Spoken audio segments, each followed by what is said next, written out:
ओम शांति। 24 जनवरी 2022 बाबा के आज के महावाक्य हैं।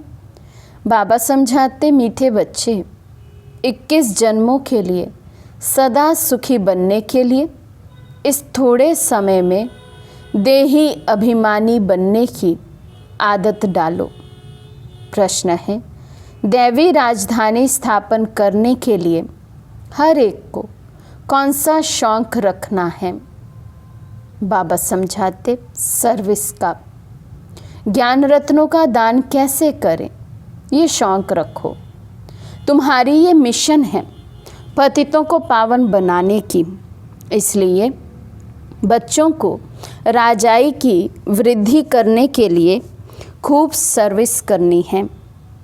जहाँ भी मेले आदि लगते हैं, लोग स्नान करने जाते हैं, वहाँ पर्चे छपाकर बांटने हैं, ढिंडोरा पिटवाना है। तो बाबा कहते, बच्चों को सर्विस का बहुत शौक होना चाहिए। जो अपनी दैवी राजधानी स्थापन करना चाहते हैं तो उनको खूब ज्ञान रत्नों का दान करना चाहिए। गीत है, तुम्हें पाके हमने जहाँ पा लिया है। ओम शांति।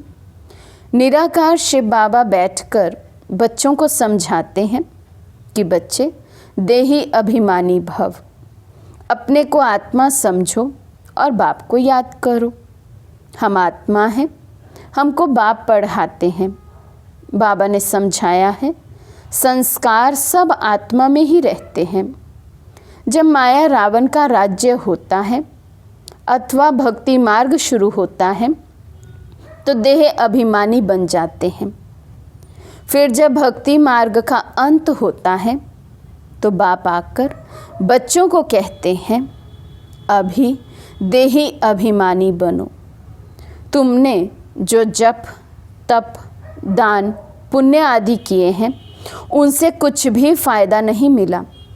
5 विकार तुम्हारे में प्रवेश होने से तुम देह अभिमानी बन पड़े हो। रावण ही तुमको देह अभिमानी बनाते हैं।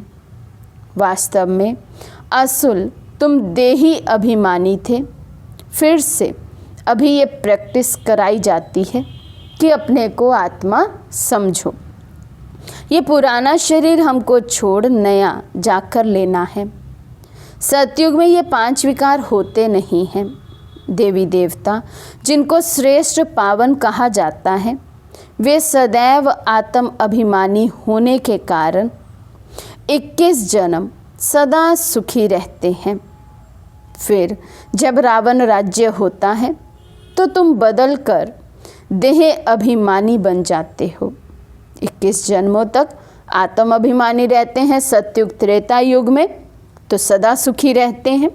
रावण राज्य शुरू होता है द्वापर कलयुग तो बाबा कहते दुखी हो जाते हैं, क्योंकि देह अभिमानी बन जाते हैं। इनको सोल कॉन्शियस और उनको बॉडी कॉन्शियस कहा जाता है।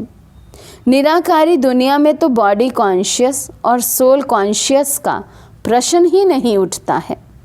वे तो है ही साइलेंस वर्ल्ड। ये संस्कार इस संगम युग पर ही होते हैं। तुमको देह अभिमानी से देही अभिमानी बनाया जाता है। सतयुग में तुम देही अभिमानी होने कारण दुख नहीं उठाते हो, क्योंकि नॉलेज है कि हम आत्मा हैं। यहाँ तो सब अपने को देह समझते हैं।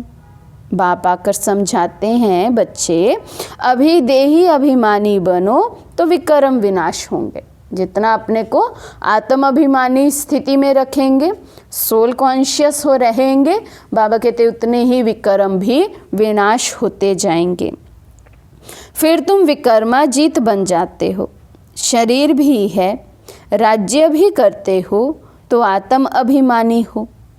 ये जो तुमको शिक्षा मिलती है, इससे तुम आत्म अभिमानी बन जाते हो, सदैव सुखी रहते हो। सोल कॉन्शियस होने से ही तुम्हारे विक्रम विनाश होते हैं। इसलिए बाबा समझाते हैं, मुझे याद करते रहो तो विक्रम विनाश होंगे। वे गंगा स्नान जाकर करते हैं, परंतु वे कोई पतित पावनी तो है नहीं। ना योग अग्नि है, जिससे विकर्म भस्म हो। ऐसे ऐसे मौके पर तुम बच्चों को सर्विस करने का चांस मिलता है। जैसा समय वैसी सर्विस। कितने ढेर मनुष्य स्नान करने जाते होंगे। कुंभ के मेले पर सब जगह स्नान करते हैं। कोई सागर पर, कोई नदी में भी जाते हैं। तो सबको बांटने के लिए कितने पर्चे छपाने पड़े। खूब बांटने चाहिए। पॉइंट ही सिर्फ ये हो, बहनों भाइयों, विचार करो। पतित पावन ज्ञान सागर और उनसे निकली हुई ज्ञान नदियों द्वारा तुम पावन बन सकते हो, व इस पानी के सागर और नदियों से तुम पावन बन सकते हो। बाबा कहते इसी एक पॉइंट पर क्लियर कर समझाना चाहिए, किससे हम आत्माएं पति से पावन बनेंगी। इस पहेली को हल किया तो सेकंड में तुम जीवन मुक्ति पा सकते हो, राज्य भाग्य का वर्षा भी पा सकते हो। ऐसे ऐसे पर्चे हर एक सेंटर छपा ले। नदियाँ तो सब जगह हैं। नदियाँ निकलती हैं बहुत दूर से। नदियाँ तो जहाँ तहाँ बहुत हैं। फिर क्यों कहते हैं कि इसी ही नदी में स्नान करने से पावन होंगे। खास एक जगह पर इतना खर्चा कर तकलीफ करके क्यों जाते हैं। ऐसे तो नहीं एक दिन स्नान करने से पावन हो जाएंगे। स्नान तो जन्म जन्मांतर करते हैं। जब से भक्ति मार्ग शुरू हुआ तब से बाबा कहते नदियों में जाकर, सागर के किनारे जाकर स्नान करते हैं, तो पावन तो कोई भी आत्मा बनी नहीं। सतयुग में भी स्नान करते हैं, वहाँ तो है ही पावन। यहाँ तो ठंडी में कितनी तकलीफ लेकर जाते हैं स्नान करने। तो उन्हों को समझाना है, अंधों की लाठी बनना है, सुजाग करना है। ज्ञान का तीसरा नेत्र उन आत्माओं को बाबा कहते देना है। पतित पावन आकर पावन बनाते हैं, तो दुखियों को रास्ता बताना चाहिए। ये छोटे छोटे पर्चे सब भाषाओं में छपे हुए होने चाहिए। 1,00,000 2,00,000 छपाने चाहिए। जिन्हों की बुद्धि में ज्ञान का नशा चढ़ा हुआ है उन्हों की बुद्धि काम करेगी। ये चित्र 2-3 लाख सभी भाषाओं में होने चाहिए। जगह जगह पर सर्विस करनी है। एक ही पॉइंट मुख्य है, आकर समझो कि सेकंड में मुक्ति, जीवन मुक्ति कैसे मिलती है। मुख्य सेंटर्स की एड्रेस डाल दो, फिर पढ़ें व ना पढ़ें।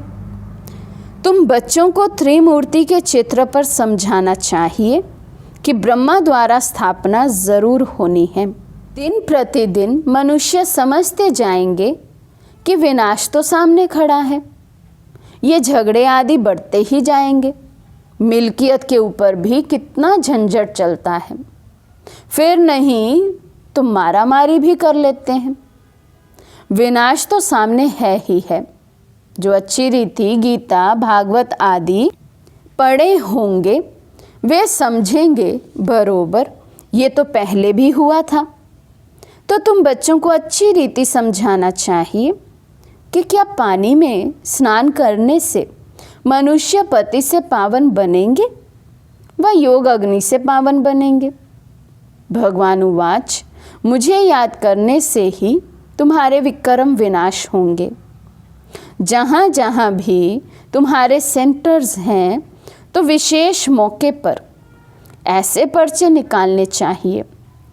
मेले भी बहुत लगते हैं जिसमें ढेर मनुष्य जाते हैं, परंतु समझेंगे कोई मुश्किल ही। पर्चे बांटने के लिए भी बहुत चाहिए जो फिर समझा सके। ऐसी जगह खड़ा रहना चाहिए। ये है ज्ञान रत्न। सर्विस का बहुत शौक रखना चाहिए। हम अपनी दैवी बादशाही स्थापन करते हैं ना। ये है ही मनुष्य को देवता अथवा पतित को पावन बनाने की मिशन। ये भी तुम लिख सकते हो कि बाप ने समझाया है, मन मना भव। पतित पावन बेहद के बाप को याद करो तो विक्रम विनाश हो जाएंगे।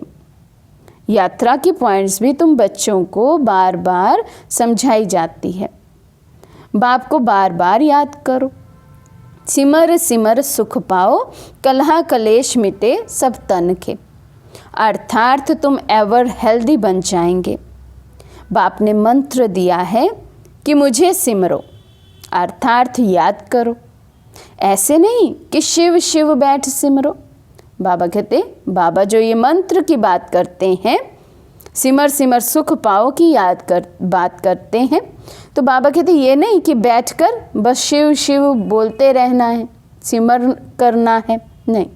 बाबा कहते मन में मुझे याद करो, ये है सिमर सिमर सुख पाओ। जितना बाबा की याद में रहेंगे उतना आत्मा सुख की अनुभूति करेगी। शिव के भगत ऐसे शिव शिव कह माला जपते हैं, वास्तव में है रुद्रमाला। शिव और सालीग्राम, ऊपर में है शिव, बाकी है छोटे छोटे दाने, अर्थात आत्माएं। आत्मा इतनी छोटी बिंदी है, काले दानों की भी माला होती है, तो शिव की भी माला बनी हुई है। आत्मा को अपने बाप को याद करना है, बाकी मुख से शिव शिव बोलना नहीं है। शिव शिव कहने से फिर बुद्धि योग माला तरफ चला जाता है, अर्थ तो कोई समझते नहीं है। शिव शिव जपने से विकर्म थोड़ी विनाश होंगे। माला फेरने वालों के पास ये ज्ञान नहीं है कि विकर्म तब विनाश होते हैं जब संगम पर डायरेक्ट शिव बाबा आकर मंत्र देते हैं कि मामेकम याद करो। बाकी तो कोई कितना भी बैठ शिव शिव कहे, विकर्म विनाश नहीं होंगे। काशी में भी जाकर रहते हैं तो शिव काशी कहते रहते हैं। कहते हैं काशी में शिव का प्रभाव है। शिव के मंदिर तो बहुत आलीशान बने हुए हैं। ये सब है भक्ति मार्ग की सामग्री। तुम समझा सकते हो कि बेहद का बाप कहते हैं, मेरे साथ योग लगाने से ही तुम पावन बनेंगे। बच्चों को सर्विस का शौक होना चाहिए। बाप कहते हैं, मुझे पतितों को पावन बनाना है। तुम बच्चे भी पावन बनाने की सर्विस करो। पर्चे ले जाकर समझाओ, बोलो इनको अच्छी रीति पढ़ो। मौत तो सामने खड़ा है, ये दुखधाम है। अब ज्ञान स्नान एक ही बार करने से सेकंड में जीवन मुक्ति मिलती है। फिर नदियों में स्नान करने भटकने की क्या दरकार है। हमको सेकंड में जीवन मुक्ति मिलती है, तब ढिंडोरा पिटवाते हैं। नहीं तो कोई थोड़ी ऐसे पर्चे छपवा सकते हैं। बच्चों को सर्विस का बहुत शौक होना चाहिए। पहेलियाँ भी जो बनवाई हैं वे सर्विस के लिए हैं। बहुत हैं जिनको सर्विस का शौक नहीं है। ध्यान में ही नहीं आता है कि कैसे सर्विस करें। इसमें बड़ी अच्छी चमत्कारी बुद्धि चाहिए। जिनके पैरों में देह अभिमान की जंजीरें पड़ी हैं, तो देही अभिमानी बन नहीं सकते। समझा जाता है ये क्या जाकर पद पाएंगे। तरस पड़ता है। सब सेंटर्स में देखा जाता है कौन कौन पुरुषार्थ में तीखे जा रहे हैं। कोई तो अक के फूल भी हैं, कोई गुलाब के फूल भी हैं। हम फलाने फूल हैं। हम बाबा की सर्विस नहीं करते तो समझना चाहिए हम अक के फूल जाकर बनेंगे। बाप तो बहुत अच्छी रीति समझा रहे हैं। तुम हीरे जैसा बनने का पुरुषार्थ कर रहे हो। कोई तो सच्चा हीरा है, कोई काले झुंझार भी हैं। हर एक को अपना ख्याल करना चाहिए। हमको हीरे जैसा बनना है। अपने से पूछना है, हम हीरे जैसा बने हैं। बाबा कहते हैं हर एक को अपनी चेकिंग करनी है। स्वयं से पूछना है, मैं हीरे जैसा बना हूँ? कितने दाग हैं अभी मुझ में? कितने साफ हो चुके हैं? कितना मैं बेदाग हीरा बना हूँ? तो बाबा कहते ये सब चेक करो। अच्छा, मीठे मीठे सिके लदे बच्चों प्रति माता पिता बाप दादा का याद प्यार और गुड मॉर्निंग। रूहानी बाप की रूहानी बच्चों को नमस्ते। हम रूहानी बच्चों की रूहानी बाप दादा को दिल व जान सिक व प्रेम से नमस्ते नमस्ते नमस्ते जी। धारणा के लिए मुख्य सार। फर्स्ट पॉइंट, देह अभिमान की जंजीर काट देही अभिमानी बनना है। सोल कॉन्शियस रहने का संस्कार डालना है। सेकंड पॉइंट, सर्विस का बहुत शौक रखना है। बाप समान पतित से पावन बनाने की सेवा करनी है। सच्चा हीरा बनना है। आज का वरदान है, कर्म करते हुए न्यारी और प्यारी अवस्था में रहे हल्केपन की अनुभूति करने वाले कर्मातीत भव। कर्म करते हुए न्यारी और प्यारी अवस्था में रहे हल्केपन की अनुभूति करने वाले कर्मातीत भव। कर्मातीत अर्थात न्यारा और प्यारा। कर्म किया और करने के बाद ऐसा अनुभव हो जैसे कुछ किया ही नहीं, कराने वाले ने करा लिया। ऐसी स्थिति का अनुभव करने से सदा हल्कापन रहेगा। कर्म करते तन का भी हल्कापन, मन की स्थिति में भी हल्कापन। जितना ही कार्य बढ़ता जाए उतना हल्कापन भी बढ़ता जाए। कर्म अपनी तरफ आकर्षित ना करे। मालिक होकर कर्म इंद्रियों से कर्म कराना और संकल्प में भी हल्केपन का अनुभव करना, यही कर्मातीत बनना है। स्लोगन, सर्व प्राप्तियों से सदा संपन्न रहो तो सदा हर्षित, सदा सुखी और खुश नसीब बन जाएंगे। मातेश्वरी जी के अनमोल महावाक्य। किस्मत बनाने वाला परमात्मा, किस्मत बिगाड़ने वाला खुद मनुष्य है। अब ये तो हम जानते हैं कि मनुष्य आत्मा की किस्मत बनाने वाला कौन है और किस्मत बिगाड़ने वाला कौन है।